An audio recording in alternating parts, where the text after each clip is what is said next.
Assalamualaikum warahmatullahi wabarakatuh. Waalaikumsalam. Waalaikumsalam warahmatullahi wabarakatuh. Apa kabar Bapak-bapak semua? Bagaimana nih Baik, kabarnya hari baik. ini? Alhamdulillah. Alhamdulillah ya, tetap sehat dan tetap semangat ya. Kita ketemu lagi ya Alhamdulillah. Bapak-bapak dalam kegiatan Loka Karya yang ketiga. Baik, sebelum kita mulai ke pembelajaran kita hari ini, ada baiknya kita berdoa dulu menurut agama dan kepercayaan masing-masing. Berdoa dimulai. Selesai. Terima kasih. Sebelumnya mohon izin untuk saya berbagi layar dulu. Kali ini kita akan melaksanakan kegiatan Loka Karya yang ketiga dengan tema yaitu peran pemimpin dalam pengembangan pembelajaran.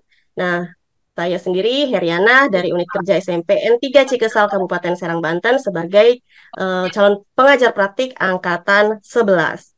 Nah, untuk pertemuan kita hari ini, ini ada beberapa kesepakatan belajar yang harus kita taati bersama-sama ya. Mematikan mikrofon pada saat tidak dibutuhkan, kecuali Bapak-Bapak ada yang mau menyampaikan pendapat. Kemudian diharapkan untuk menyalakan kameranya atau videonya. Berikutnya adalah silakan mengangkat tangan atau raise hand jika diperlukan untuk bertanya atau menanggapi pendapat temannya. Kemudian silakan untuk mencatat hal-hal penting dalam sesi pembelajaran kita kali ini. Selanjutnya kita harus komitmen terhadap waktu dan yang terakhir silakan Bapak-bapak semua berbagi ide-idenya. Kalau misalkan ada pendapat atau ide yang bisa di-sharing di sini, silahkan. Ada mungkin yang mau ditambahkan dari kesepakatan belajar kita pada hari ini? Atau sudah cukup? Cukup, Bu. Oke, kalau sudah cukup, ini adalah tujuan dari Lokakarya yang ketiga, yaitu peserta merencanakan strategi berbagi dengan rekan sejawat mengenai pembelajaran berdiferensiasi dan kompetensi sosial emosional. Oke, sebelum kita masuk ke pembelajaran inti, yuk kita sedikit mindfulness ya, karena kita berkaitan dengan materi Lokakarya tentang kompetensi sosial emosional. Jadi silahkan kita sama-sama untuk melakukan teknik mindfulness. Oke, silahkan tarik nafas dalam, keluarkan perlahan, tarik nafas lagi, keluarkan lagi perlahan-lahan, fokus pada apa yang akan kita pelajari pada siang hari ini, dan ingatlah bahwa kita memiliki tujuan yang sama, dan kita sama-sama untuk belajar, dan mudah-mudahan apa yang kita pelajari hari ini dapat bermanfaat di kemudian hari. Oke, bagaimana nih setelah dilakukan mindfulness? Apakah sudah semakin fokus untuk mengikuti sesi pembelajaran kita di siang hari ini? Oke, berikutnya kita masuk ke pembelajaran inti. Saya sudah memberikan link di chat, ya, chat Zoom meeting kita. Ada link Jamboard. Silahkan Bapak-bapak semua untuk mengklik link tersebut. Dan kita akan mendiskusikan tema kita di pagi hari ini berkaitan dengan pembelajaran berdiferensiasi dan juga kompetensi sosial emosional. Di bagian slide yang pertama, ada pertanyaan pemantik yang harus Bapak-bapak semua jawab. Silahkan untuk menjawabnya di Jamboard dengan cara menggunakan sticky notes di sebelah kiri. Silahkan. Baik, ada yang sudah menjawab ya. Saya perbesar dulu biar terlihat. Silakan Pak Yus. Oke, untuk izin menyampaikan untuk pembelajaran diferensiasi ini yang saya tangkap untuk memfasilitasi perbedaan gaya belajar siswa ya, Bu ya. Apakah Pak Yus sudah pernah melaksanakan Ya, kegiatan pembelajaran berdiferensiasi sebelumnya? sudah pernah ya? Sudah Pernah. pernah. Bagaimana Pak rasanya Mm. memberikan pembelajaran berdiferensiasi dibandingkan pembelajaran yang biasa? Di kelas lebih apa ya? Jadi siswa lebih terasa diperhatikan ya. Hanya mungkin dari sisi gurunya harus lebih mempersiapkan segala hal untuk kegiatan pada hari itu. Jadi menurut Pak Yus ini sudah menerapkan, cuma memang harus ada persiapan yang lebih gitu ya dari guru-gurunya ya, supaya anak-anak ini dapat diperhatikan masing-masing memiliki kebutuhan yang berbeda-beda begitu Pak Yus ya. Bagaimana dengan Pak Agung? Sudah ada di sini Pak Agung? Iya Bu, dengar suara Agung? Terdengar Pak, Ya, silahkan. oke.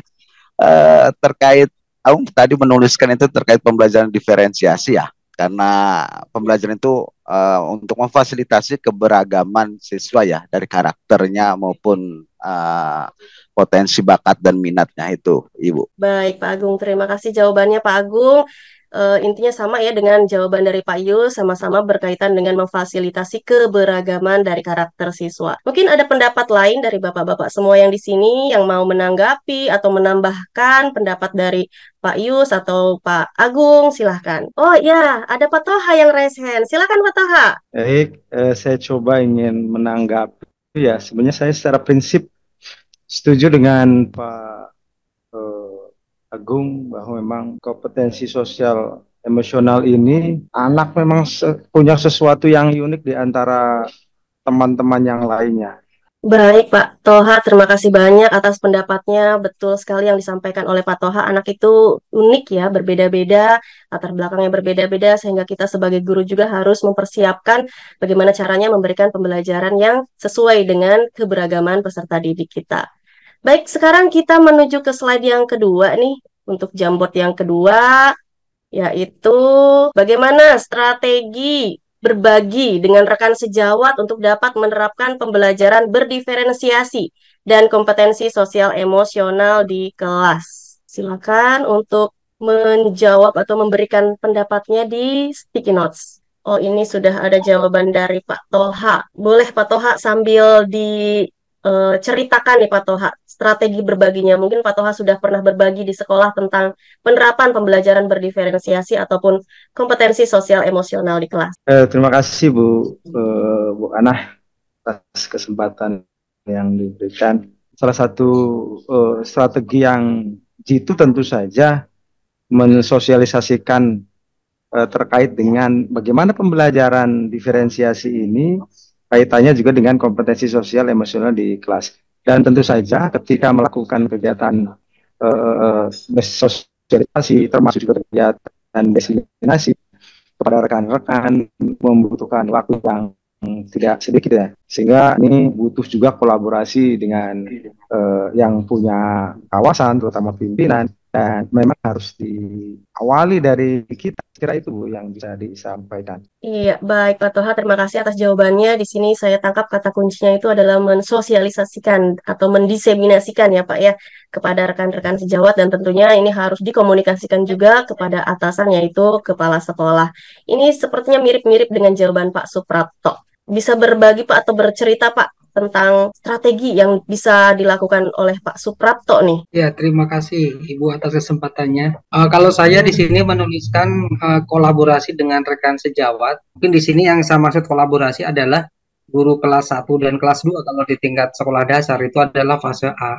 Dan di sini mereka harus berkolaborasi bersama antara dua guru tersebut biar merencanakan proses pembelajaran terutama yang model diferensiasi ini bisa berjalan dan kontinu antara satu kelas dan kelas yang lain. Terima kasih, itu aja Bu. Baik, terima kasih Pak atas jawabannya. Ini sharing juga ya dengan teman-teman yang lain bahwa kita juga bisa berkolaborasi antara satu orang dengan orang yang lain. Oke, mungkin itu saja untuk sesi kita pembelajaran di Lokakarya yang ketiga. Saya stop share terlebih dahulu. Nah, sekarang kita masuk ke penutup nih. Sudah selesai kita melakukan proses pembelajaran, kita sama-sama melakukan refleksi ya. Di kolom chat saya sudah mengirimkan link refleksi. Silahkan Bapak-Bapak semua untuk menulis refleksi di Padlet, atau ada yang mau menyampaikan secara lisan dipersilahkan. Mungkin Pak Yus atau Pak Holid yang mau menyampaikan secara lisan hasil dari pembelajaran kita kali ini, atau Boleh saya, refleksinya Bu. seperti apa? Ya, silakan Pak Holid. Boleh saya, Bu. Baik, terima kasih Bu Ana atas fasilitas hari ini. Saya merasa tercerahkan apa yang Ibu sampaikan terkait pembelajaran materi hari ini. Ya, bagaimana kita juga harus berbagi dengan rekan sejawat, pemahaman terhadap apa yang harus disampaikan kepada anak tersebut. Itu dimulai dari perencanaan yang kita buat, mengetahui latar belakang sosial anak tersebut, sehingga pembelajaran yang kita terapkan juga mengenal kepada latar belakang anak yang dimilikinya. Mungkin itu Bu, terima kasih. Baik Pak Holid, terima kasih banyak atas sharing refleksinya. Kita belajar tentang bagaimana cara strategi ya penerapan dalam hal berbagi kepada rekan sejawat bagaimana untuk bisa mensosialisasikan teknik pembelajaran berdiferensiasi ini dan juga dikaitkan dengan kompetensi sosial emosional di rekan-rekan sejawat kita yang lain khususnya di sekolah kita sendiri. Baik, kita sama-sama untuk menyimpulkan atau menarik kesimpulan dari hasil pembelajaran kita kali ini. Mungkin ada yang mau berpendapat kesimpulan kita hari ini apa saja? Pak Yus mungkin? Iya, jadi untuk kegiatan pembelajaran berdiferensiasi ini layak sangat dilakukan oleh setiap guru dan semua orang yang berada dalam lingkaran pendidikan gitu. Jadi kemudian juga sosial emosional itu penting sekali untuk dipraktekkan. Baik, terima kasih Pak Yus atas penarikan kesimpulannya. Betul sekali ya Pak Yus ya. Jadi kita sebagai seorang guru harus mengetahui ya apa latar belakang peserta, bagaimana latar belakangnya, kemudian dari kebutuhan pesertanya, sehingga kita sebagai guru dapat mengetahui secara pasti bagaimana cara untuk memberikan proses pembelajaran yang tepat kepada anak didik kita. Yang lain, apakah ada yang mau berkomentar atau sudah setuju nih dengan apa yang sudah kita simpulkan bersama-sama? Setuju Bu, setuju. Oke, baik. Kalau semuanya sudah setuju, kita akhiri saja sesi Lokakarya kita hari ini. Mudah-mudahan kita bisa bertemu lagi di lain kesempatan di Lokakarya selanjutnya. Sampai ketemu lagi dan kita sama-sama menutup dengan membaca hamdalah. Alhamdulillahirrabbilalamin. Yang paling terakhir, jangan lupa kita dokumentasi terlebih dahulu ya. 1, 2, 3. Terima kasih Bapak-Bapak semua. Sehat selalu dan salam untuk keluarga yang ada di rumah. Wassalamualaikum warahmatullahi wabarakatuh.